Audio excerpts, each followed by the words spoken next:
Oke, lanjut. Waduh, ini hampir 6.30.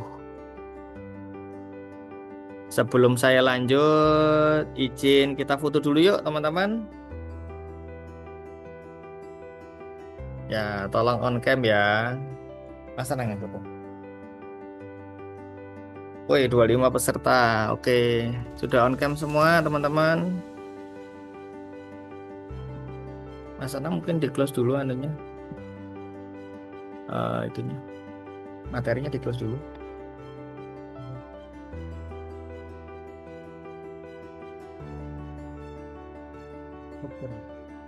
Ya, stop share, kemudian di capture.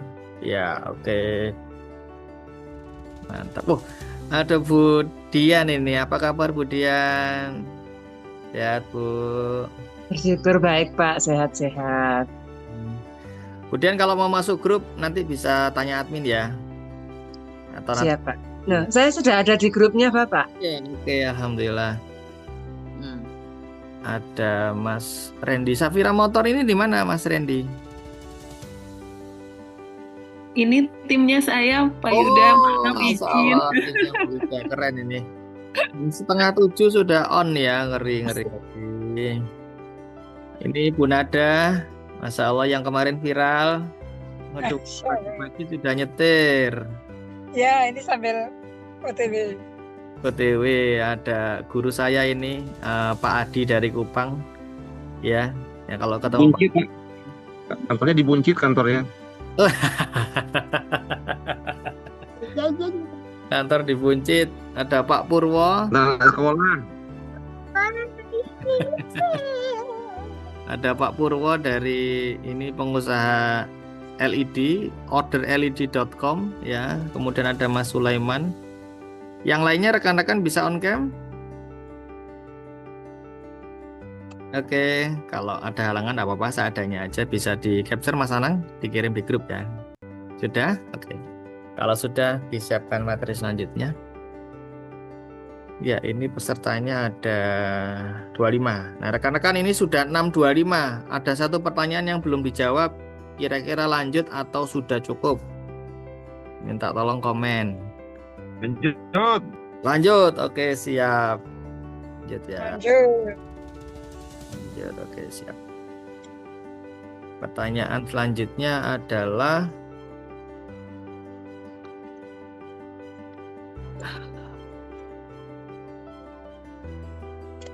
ini Mas Tanang ada yang keliru lagi.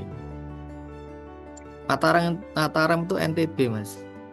NTB. NTB ya. Kalau NTT nanti tempatnya Pak Adi nanti ya. Oke, enggak apa-apa. Ini yang untuk diri enggak apa-apa. Mau nyiapin anak sekolah enggak apa-apa. Baik. Temen Siap. Terima kasih. tuh. Oke. Pertanyaan terakhir. Ya, ada dari Bapak di Mataram NTB ya. Dia ini masih menjadi pegawai tapi dia ada usaha perdagangan air dan gas LPG. Ada pertanyaan, letak usahanya itu yang di dalam kampung Jalan Second Road dan tempatnya agak menanjak. Mungkin masih di rumahnya kali ya, belum di tempat ruko kali ya. Kemudian bagaimana cara mendapatkan pelanggan yang cepat? Jadi karena usahanya air dan gas LPG, Pak Mataram ya, ini di NTB. Masalahnya ada dua, yaitu lokasinya di dalam kampung ya. Saya bilang di dalam kampung, bukan di jalan utama dan agak menanjak. Bagaimana cara mendapatkan pelanggan ya? Jadi kalau dilihat ini usahanya yang sering dibutuhkan orang ya, yaitu air dan gas LPG. Lokasinya tidak di jalan besar. Ya, oke baik. Usaha ini itu adalah usaha kebutuhan rutin ya sebenarnya, air dan gas LPG ini ya. Jadi orang itu membelinya karena butuh ya. Jadi bukan karena lewat ya. Sekali lagi, orang itu belinya karena butuh. Jadi lokasi Second Road itu masih aman asal strateginya tepat ya, dan kita tanda kutip mau mengalah. ya, karena lokasinya kita kurang bagus ya. Nah, karena ini itu usaha rumah tangga dan fokusnya itu bukan nunggu orang datang, maka kita sebaiknya usahanya itu adalah sistem jemput bola untuk Bapak yang ada di Mataram ya. Jadi gunakan sistem antar, ini menjadi kewajiban ya, karena di dalam kampung dan posisinya menanjak itu bisa jadi kalau saya lihat orang itu males untuk naik ya. Jadi solusinya malah diantar ya. Jadi antar gratis minimal berapa? Bisa jadi minimal 2 galon atau minimal omset berapa, itu antar gratis ya. Kemudian bisa jadi ada solusi antar gas sampai dapur, itu monggo kalau dijadikan solusi. Karena kalau kita melakukan itu bisa jadi ada nih ya beberapa ibu rumah tangga itu yang agak takut sama gas misalkan. Itu boleh kita pakai servis seperti itu diantar sampai dapur bisa ya.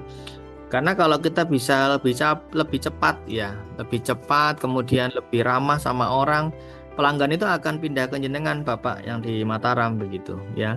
Dan di bisnis air kemudian di bisnis gas ini itu pelayanan itu sebenarnya lebih penting daripada di lokasi ya. Kenapa?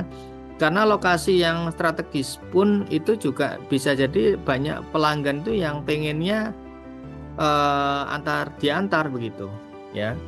Saya pernah jalan ke salah satu area di Surabaya yang menurut saya areanya mahal ya, di daerah Masjid Agung Surabaya, daerah Pagesangan. Itu saya melihat toko memang strategis di pinggir jalan, tapi customernya yang datang itu malah nggak ada. Saya di situ sekitar 1 jam karena makan di depannya, dan saya analisa toko itu 1 jam tidak ada orang yang datang. Tapi ada beberapa kendaraan yang riwa-riwi ya, mengantarkan pesanan air ke tetangga-tetangga di sekitar Masjid Agung tersebut. Nah, itu menandakan visitornya itu memang sedikit, tapi omsetnya jalan. Dan makanya Bapak ini yang ada di Mataram NTB jangan berkecil hati, karena memang usaha air dan gas ini utamanya adalah servis pengantaran. Jadi tidak harus di tempat yang strategis ya. Tempat strategis itu tujuannya apa? Tujuannya biar orang itu tahu. Tapi bagaimana membuat orang itu tahu? Itu tidak hanya langsung di tempat strategis, tapi bisa jadi jenengan sebar brosur nih di sekitarnya ya. Bisa sebar brosur manual ya, atau bisa pakai ads lokal ya. Itu bisa jenengan lakukan. Ya, dan kalau ini dilakukan dengan sangat tepat sasaran, jenengan akan mengalahkan teman-teman yang sudah buka usaha yang serupa di pinggir jalan raya begitu. Ya, jadi target awalnya jenengan bisa sebar 100 dulu nih ya, 100 rumah. Isi brosurnya sederhana saja, bisa jadi tidak menyampaikan apa yang jenengan jual ya, kalau sebar brosur itu ya. Jadi malah menyampaikan value added. Ya, sekali lagi ya teman-teman, sebar brosur itu kita boleh menyampaikan jualan apa, tapi itu tidak menjadi sesuatu yang besar di situ. Tapi yang menjadi besar itu adalah justru value added-nya. Usaha minum sama gas itu boleh disampaikan kecil aja di situ, tapi yang dibesarkan apa? Value added. Misalkan gratis antar ya, gratis sampai dapur ya, kemudian nomor WA-nya itu jelas ya. Kemudian ada promo apa, itu malah harus lebih besar daripada air sama gasnya begitu ya. Jadi fokus dulu di radius yang terdekat. Kalau bahasa saya adalah sarang semut. Sarang semut. Konsepnya obat nyamuk ya.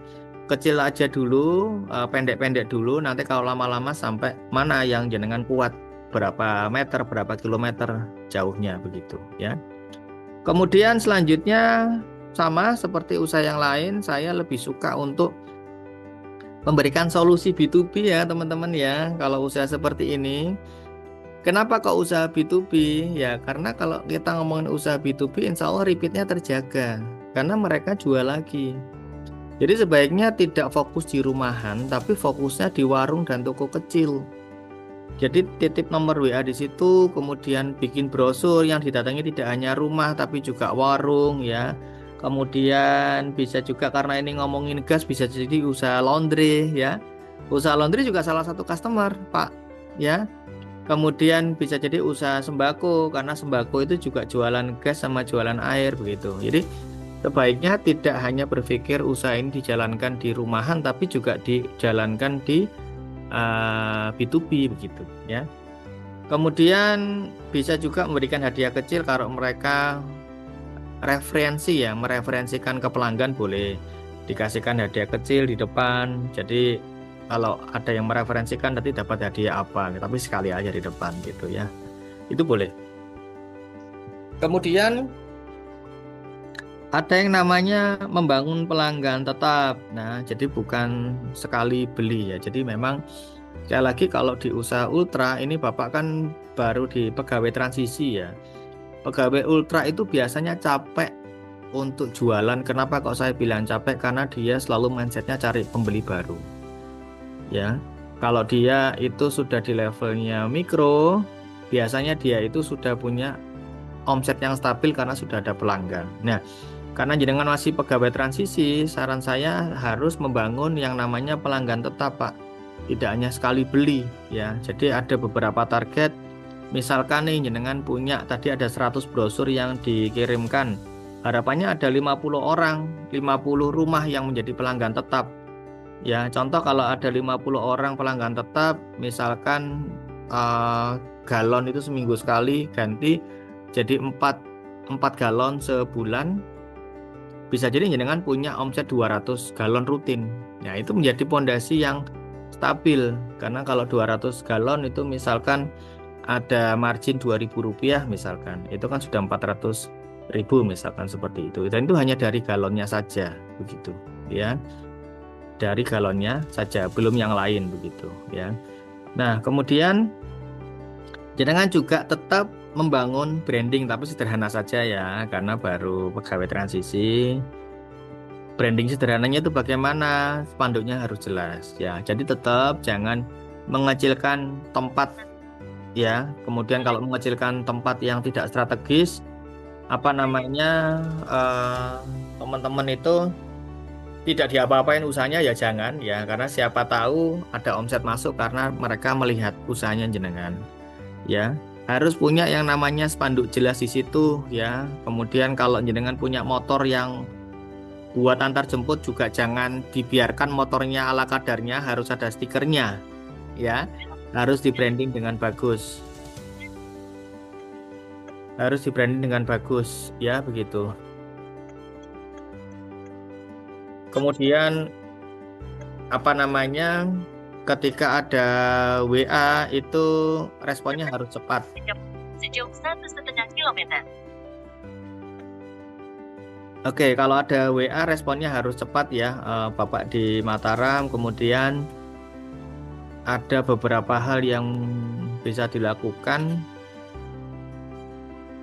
Pengantarannya juga harus tepat waktu ketika janjian sama orang begitu ya. Jadi itu juga harus dibangun ya. Branding sederhana dulu, tidak perlu yang terlalu mewah Pak, karena biasanya pegawai transisi ini itu ada kebocoran ya. Saya bilang kebocoran, tidak memvalidasi usahanya, tapi tiba-tiba melakukan sesuatu itu berlebihan menurut saya ya. Biasanya kalau pegawai transisi itu kan punya tabungan nih ya, tapi ini tabungan ya, bukan hasil dari usahanya.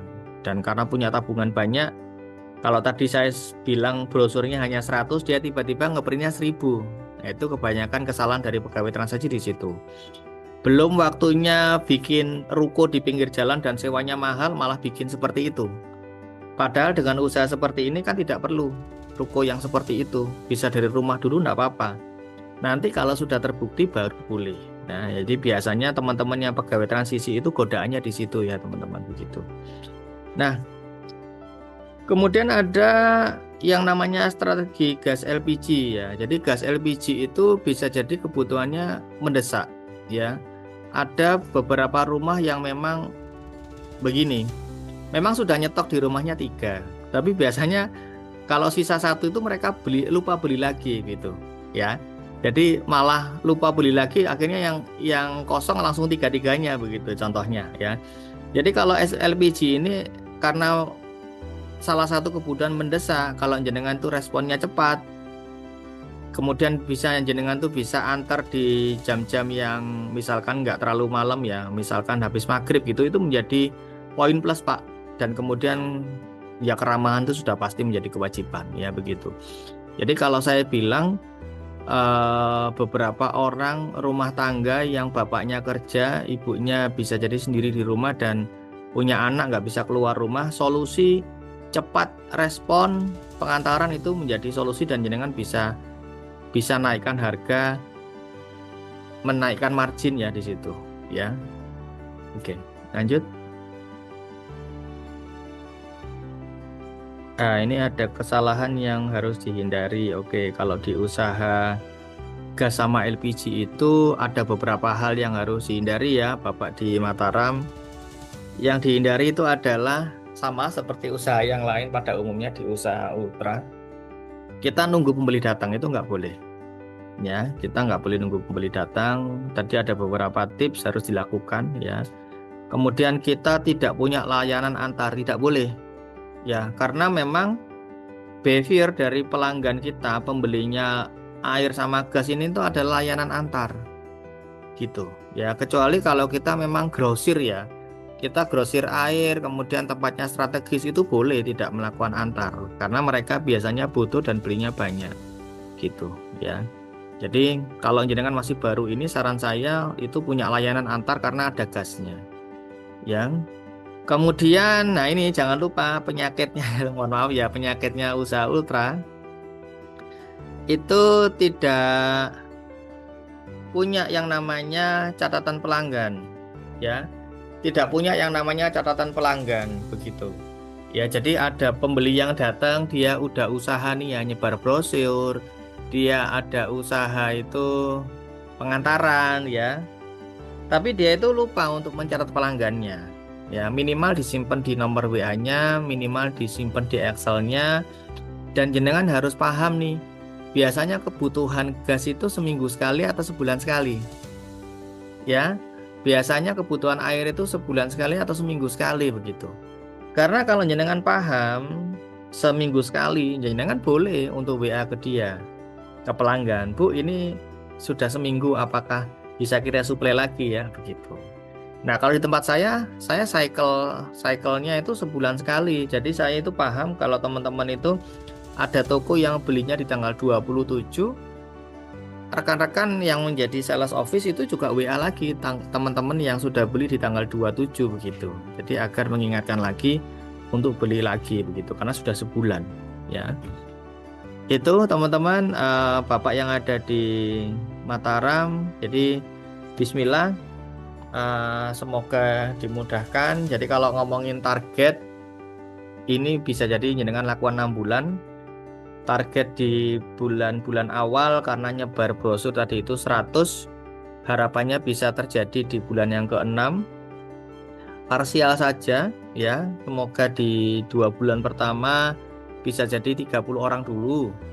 Kemudian sampai ke bulan ke-4 60 orang, 60 keluarga. Kemudian sampai dengan bulan yang ke-6 seharusnya punya 100 pelanggan tetap. Itu baik keluarga maupun toko ya begitu.